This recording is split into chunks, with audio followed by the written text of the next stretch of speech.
Bantwini, Matika, out there in the Eastern Cape, you say you've seen it coming, in far as your statement's concerned. This weekend is where you set things right. Can you just elaborate for us, following that package and what you've been saying so far, sir? Thanks, Tabiso, and good evening to your viewers. Hi, Bradumza. Tabiso, we've seen it coming, my brother. That's true, because every year we did have some annual general meetings. In the past, some few years ago, you could see a trend in terms of financials, even though they were not audited financial statements, but there were financial statements which were poorly made. But you could see there's a trend that losses this year, losses the next year, losses, they were increasing, incremental losses. So that tells you the trajectory that is taking is a bad one. That's one. Two, we're talking about EPRU Union, which is the nucleus and the foundation phase of EPPTY LTD, because EPPTY LTD is wholly owned by EPRU, because we've made a professional arm. But now you've got a problem there, as you have heard from people talking about money being put into the PTY LTD. Then you wonder yourself, do we have any audited financial statements for that PTY LTD? Because for me, that's where the crux of the matter is. For Rugby Transformation Coalition, we feel that clubs must make sure that the president and the entire executive account, because they are the people who were elected to look after the business of EPRU. And we have to test that, whether have they been trading recklessly or not. And if they were trading recklessly, there are laws in this country. Company law is very clear that they've got to account. But let's bring in Bob Mateza on this one. Bob Mateza, a province as rich as the Eastern Cape, EP Rugby, back in the days, history long coming. Super Rugby season, everyone is saying, hallelujah, they're going to get a chance with the big boys. And this comes up nearly, 2 months left to go before Super Rugby begins? Well, the biggest problem, there's a much bigger problem. If you listen to Bantwini, there's a much bigger problem. The problem is, it doesn't mean when you are the president of the rugby union, you can be the chairman of the franchise. Because the franchise, there's a governance problem. The franchise is a completely different kettle of fish. It's a business. It's unlike the rugby union. That is not a business. It's by association. And therefore, those distinctions need to be made. And for me, really, if I can give you a quick background, a couple of years ago, SAIL had shares in some of these provinces, Southwestern Districts, Eastern Province and Border. And at some stage, SARU bought these shares back. And we had advocated that SARU find a black business person or black business people to buy this franchise, so that you have black people own a franchise. Therefore, you can have people you can rely on to push transformation.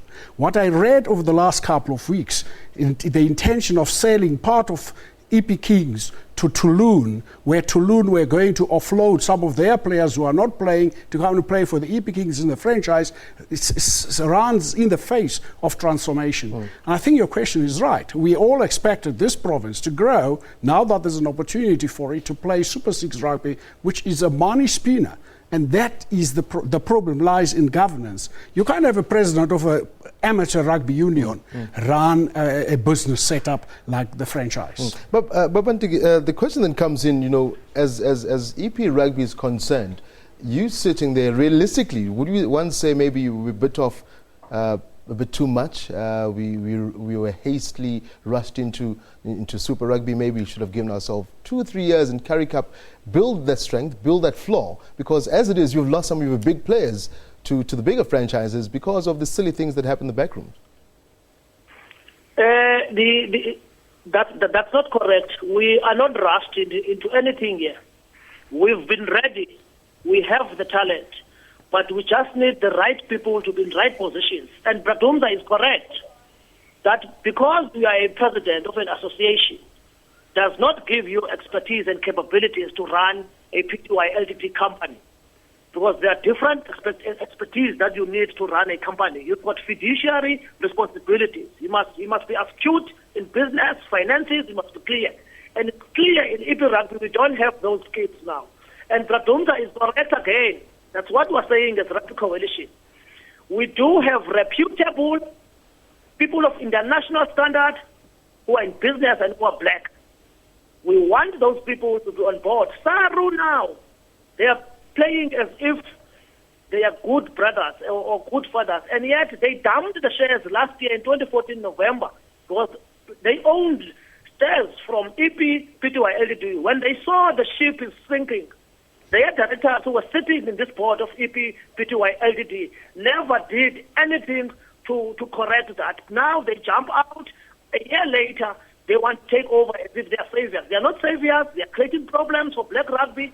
We must solve black rugby. We've written to Mr. Hoskins, the president of SA Rugby, and the Minister of Sport advisor that we want an urgent meeting with SA Rugby as Rugby Transformation Coalition to sort out this, because these are business opportunities for people in the Nelson Mandela region or Eastern Cape Rugby to benefit. We don't want business done in Cape Town, business done by white people, as SA Rugby is run by white people. Everybody knows that. The coaching staff appointed for this franchise, which was meant for black people, are all white, including the exclusively white Afrikaner mob gym of Rassi Erasmus. We are not going to tolerate that. We will meet them head on. They must come here to PE to deal with us on these matters. We are not going to compromise. Bantwini, let's give up to Dumile. Let me come in here. I think you say many of the players are leaving Istanbul. I think it's a problem that of Saru's own making. If you take the system they use in New Zealand, all players who are playing Super 6 franchise in Super Rugby are contracted to the New Zealand Rugby Union. Yeah. Therefore, the New Zealand Rugby Union is able to say these are a crop of players that are left from the other unions, and then they place those players in unions. Basically, to get the match. Yes, so that those players are able to get can play on rather than sit on a bench or sit somewhere in the stands waiting for a day when the coach will decide when they will play. And that is the system SA Rugby should follow. The question then comes in. I mean, Bantwini makes a point there. SA Rugby have come in. They said, "Look, we're going to sort this out." It's sort of like egg on one's face, so to speak. They themselves are facing questions of transformation and how they're not running their office in check. And again, sadly, they come to so-called bail out a black franchise, like Bantwini is saying, with roots and their soul in black rugby. I think it is important for Saru to look at the governance aspects, that we pointed out, Bantwini. The governance aspects are very clear. You cannot run an amateur setup and a professional setup. They will need to make sure, if they are going to put money into the EP Kings, they need to make sure the people who are there running the franchise are astute when it comes to business. They know what they are doing. They can go out and find sponsorship. You cannot tell me with the amount of industry that is in that part of the world, they could not raise sponsorship. Yeah. That is beyond me. Well, let's say Rugby themselves don't have a sponsor. But Bantwini, let me come back to you. Final question. This weekend, what are you expecting from that meeting? You expect to be meeting with Cheeky Watson and his board. What are your expectations? What do you want from it? And what will happen if you don't get what you're looking for? Firstly, SA Rugby must be clear about the transformation agenda. They must not theorize it. Well, they must come down here to the Eastern Cape. We sit down with them as stakeholders, Rugby Transformation Coalition. We engage that we want business, both black business and black players and black coaches. We have highly qualified black coaches here. Just a name comes from my mind, Elliot Fana, who's at Forte. He coached the under-20 Springboks as an assistant coach. He was a consultant in Botswana as a coach. He's got the pedigree. And then you appoint a young, inexperienced coach here in the franchise. Because he's white, he's backed, the system supports him. We're not going to tolerate that. We want to know the transport, the buses are going to be transporting our team. We want to know the business, the flying and all that all business, black people must benefit in that. Secondly, the question of EPRU, it's a constitutional matter. We must go back to the meeting. We're going to force the executive to call this AGM in January. We're not looking for February because they're going to confuse people during the excitement of the franchise rugby. We don't want that. We must finish our business. When the team starts with franchise, everything is sorted out. Lastly, the PTY Ltd, it needs to be looked at. I'm sure we owe money, sir. We owe money, Saru. We owe money success. We owe money players. That Yeah. That entity needs to be forensically looked at very, very critical, so that when we move forward, that's why they must come and account. We're not going to vote out people here. We're not going to chase people here. They must stand in front of the clubs. They must account. Yeah.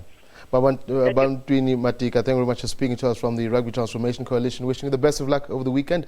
Hopefully for the best, or for the good of the sport, especially the franchise, things are sorted out. Bob Dumile, let me come back to you. Final word, we've run out of time. Interesting topics, well, suggestions that he just wants accountability to move forward. What's your take overall? I think you should ask more than just accountability. You should ask for what is the plan going forward. I think there's another question. There are many people that we know of who can run that franchise as managers, as business people. Where it happened, I don't hear the name of Zola being mentioned. And he's just recently retired from a permanent job. He's just recently retired from the SABC, so he's available. Probably we should look at those kind of people to run the franchise separate from the Eastern Province Rugby Union, so that you have this clear divide. This is a business, this is an amateur setup. Dumile, Mateza, Bantwini, Matika speaking to us right here on Sports on Prime. Thank you very much, gentlemen, for your time. We'll take a quick break on Sports on Prime. Stay with us. A couple more stories before we say good night.